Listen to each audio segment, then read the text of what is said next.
싸우지 않고 이기는 기술을 계속 읽고 16장으로 넘어가서 히스를 불고 파울을 선언하라. 수사학은 편 손바닥이고 변증법은 꽉 쥔 주먹이다. 제논. 내가 토론을 처음 경험한 것은 중학생 때였다. 우리 학교에는 점심시간 토론회, 말이 토론회지 말을 그렇게 하면으로 시작해서 최악의 저주를 만들어서 상대를 공격하는 게임이었다. 다만 우리의 게임에서는 서로에 대한 모욕은 없었다. 서로를 그저 역겹게 만들었을 뿐이다. 만일 그렇게 하면 내 눈을 파내서 거기다 쑤시 넣을 거야. 이 게임에 대해서 자세히 설명하면 독자들은 분명히 도망칠 것이다. 요점은 13살짜리 아이들이 나름 경쟁적으로 대치를 짜내 쓸모없고 시간 낭비적인 방식으로 논쟁을 했다는 것이다. 친구들과 나는 점점 자신도 모르게 가장 천박한 수사학자들을 포함한 초기 소피스트들을 흉내내기 시작했다. 소피스트들은 오직 이기기 위해서 논쟁했고 때로는 감정적인 속임수를 사용해서 상대를 꼼짝 못하게 만들었다.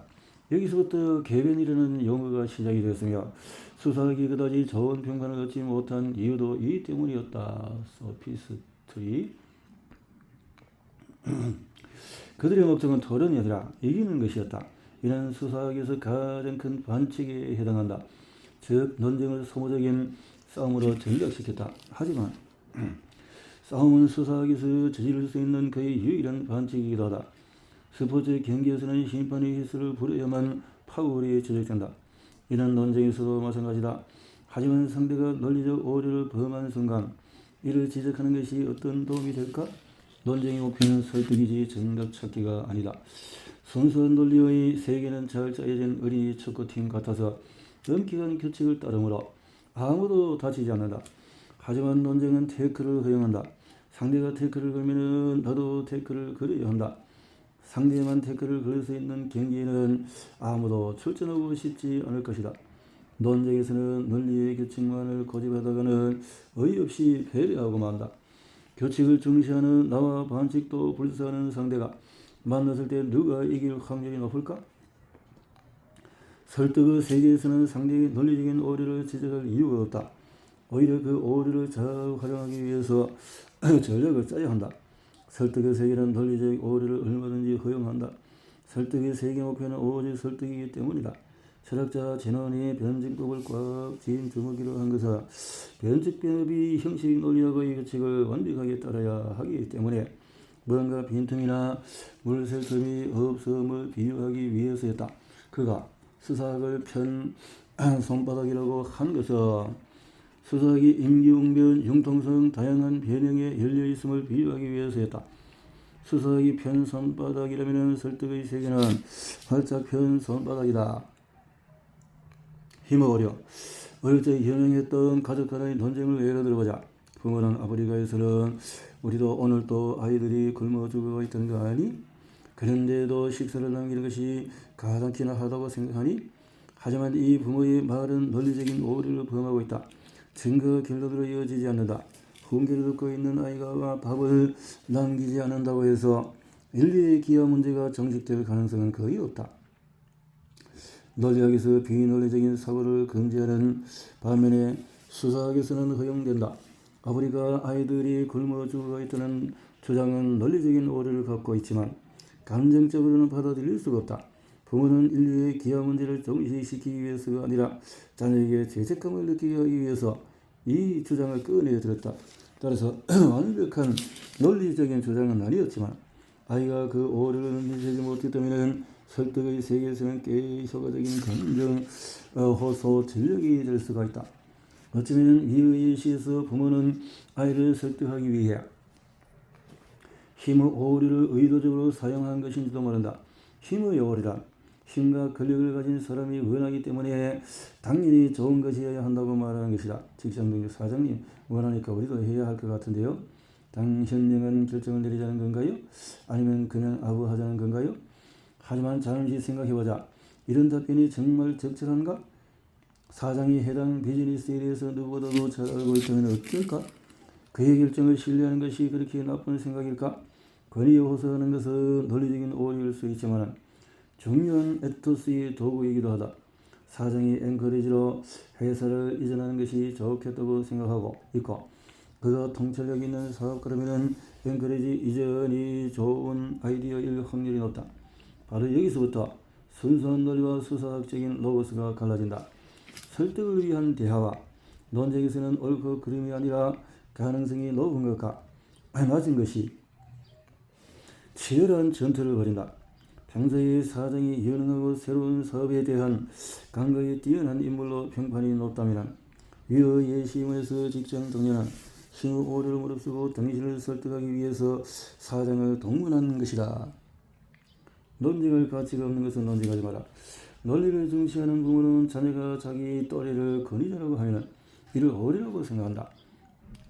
아이가 에릭 그런데요. 라본바 선생님이 못된 선생님이래요. 부모, 에릭이 그렇게 말했다고 해서 정말 그런 것은 아니야. 아이는 진실이 아니라 의견을 말했을 뿐이다. 에릭에게 들은 이야기를 자신의 생각에 약간 버무려서 부모에게 전달했을 뿐이다. 듣는 사람의 판단이 가장 합리적이라고 주장한 아리스토텔레스의 는 아이의 말이 맞다고 생각할 수도 있다. 하지만 아이의 훈육을 늘 염두에 두고 있는 부모라면 아이의 이 말이 설계돼서는 안 될 것이다. 하지만 아이가 에릭이 정말 심리수사의 천재라는 것을 부모에게 납득시킨다면 라본바 선생님은 정말 못된 선생일 가능성이 높아진다. 아이가 그런데요. 엄마, 에릭이 예전에 라슨 선생님이 뭔가 좀 수상하다고 한 적이 있었어요. 그랬는데 결국 라슨 선생님이 다른 선생님의 돈을 훔치다가 들켜서 경찰에 끌려갔던 거 기억나세요? 드디어 에릭이 꽤 훌륭한 범죄 심리학자처럼 보이기 시작한다. 내가 부모라면 라본바 선생님을 계속 주시할 것 같아. 논리하기는 많은 규칙이 있지만 설득을 위한 논쟁에는 하나의 규칙만 있다. 논쟁의 가치가 없는 것은 절대 논쟁하지 마라.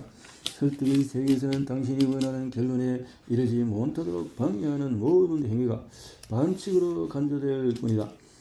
즉 설득의 세계에서는 휘슬로 불리는 반칙이 없다. 논리적인 말장난, 인신공격, 격렬한 감정표출, 저소한 언어 남발 등으로 논쟁은 다소 거칠어질 수 있다. 하지만 설득을 위한 게임은 계속된다. 한쪽이 무대에서 완전히 퇴장하지 않는 이상 언젠가는 그 승패가 명확히 갈린다. 나는 이 규칙이 없는 세계를 사랑한다. 정의를 바꾸고 미래를 바라보게 하라. 다음의 문장이 기억나는가? 지금 철수하면 우리 병사들의 죽음은 헛되고 말 것입니다.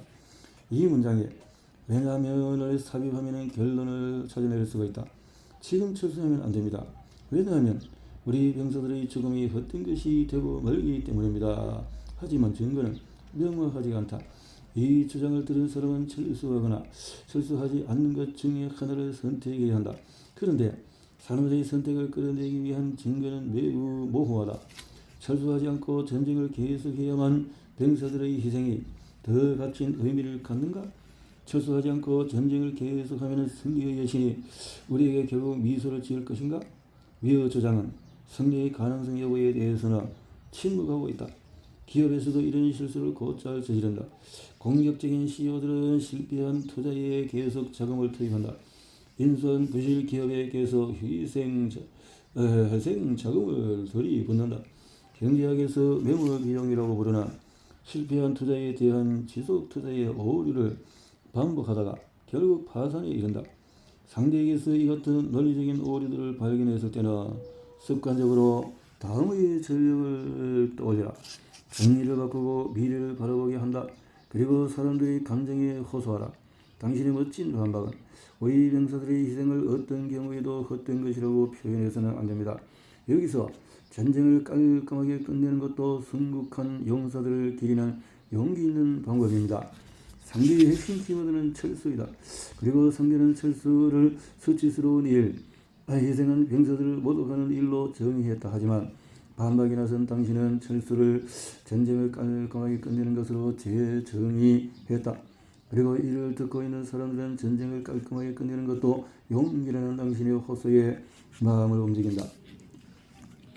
철수가 부끄러운 일이 아니라 용기 있는 결정으로 멋지게 바뀌면서 논쟁은 당신의 승리로 막을 내린다. 논리학에서는 어떤 경우에도 철수의 정의가 용기가 될 수 없지만 설득의 세계에서는 얼마든지 가능하다. 당신의 이 멋진 트릭이 사람들의 마음과 행동을 바꾸는데 유용했다면 이 트릭은 반칙이 아니다. 지금까지 투자한 게 얼마인데 이제 와서 멈출 수는 없습니다. 누군가 막대한 손실이 난 투자에 대해서 이렇게 말했다면 이렇게 반박하라. 당신의 멋진 반박. 이기면 투자금이 2배가 되고 치면은 무일푼이 되는 도박에 참여하는 것이 승산이 있다고 생각하십니까? 차가운 말이 뜨거운 가슴으로 승부하라. 논리적으로 타당한 답변은 설득의 세계에서 상대에게 어떤 영향을 미칠까? 논리적인 답변. 처서해서는 안 된다고요? 그건 명백한 착각입니다.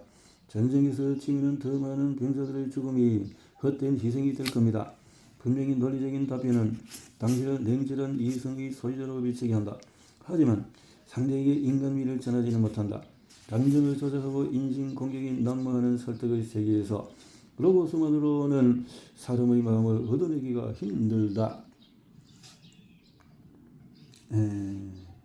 로고스만으로는 1988년 미국 대통령 선거에 나선 민주당 후보 듀커키스는 TV에서 버나드 쇼에게 다음과 같이 요구를 받았다. 버나드 쇼가 듀커키스 후보님, 만약 당신 아내가 강간당한 후 살해당했다고 한다면 범인에게 감정 없는 사형을 선고하는데 찬성하시겠습니까? 듀커키스, 아니요, 찬성하지 않습니다. 제가 평생 사형제도에 반대해왔다는 것을 잘 알고 계실 텐데요. 그때까지만 해도 듀커키스는 여론에서 선두를 달리고 있었다. 하지만 그는 결국 패배했다. 그의 지나치게 논리적인 답변이 패배에 일정한 영향을 미쳤을 것이 분명했다. 그는 이성적인 답변을 내놓았다. 하지만 유권자들에게는 감정이 담겨있지 않은 기계적인 대답으로 받아들여졌을 것이다. 설득에 실패하면 그 어떤 훌륭하고 타당한 대답도 의미가 없다. 차라리 그는 진행자에게 벌컥 화를 내는 게 100배는 더 나았을 것이다. 진행자님, 그 질문은 매우 불쾌합니다. 저와 제 아내를 모욕하고 있어요. 아무리 제가 마음에 들지 않는다 해도 제 아내를 끌어들이다니 비열한 짓이에요. 제 아내에게 사과하십시오. 진행자는 틀림없이 사과했을 것이다. 사과하지 않으면 여론이 그를 가만두지 않았을 것이다. 설득의 세계에서 완벽한 답변은 다음 같다. 아내를 사랑하는 남자라면 누구나 그런 일을 당하면 이성을 잃을 것입니다. 저도 완전히 미친 날 뜰 것입니다. 하지만 그런 반응을 보인다고 해서 사형제도가 그강보다는 범죄를 줄이지 못한다는 사실이 변하지 않습니다. 사랑하고 사랑하는 아내의 희생을 진심으로 애도하는 유일한 길은 또 다른 희생자가 나오지 않게 우리 사회의 제도를 개선해서 많은 노력을 멈추지 않을 것입니다. 이러한 답변은 듀커키스의 뜨거운 감성을 지닌 동시에 차원 이성을 잃지 않는 사람으로 보이게 하는 효과를 낳았을 것이다. 그리고 그는 원하는 승리를 얻었을 것이다. 앞에서도 말했지만 설득의 세계에서는 논리적인 오류를 내게 유리하게 활용하고 반칙으로 여겨지는 것들에 대해서도 유연한 태도를 가져야 한다. 하지만 이 세계에서도 반드시 휘슬을 불어서 파울을 선언해야 할 때가 있다. 지금부터 그것들에 대해서 살펴보자. 파울의 선언. 파울. 그러니까 그렇게 잘못된 것은 딱 단호하게 파울을 선언하고 해야 되는데 그렇지 못했다는 거죠.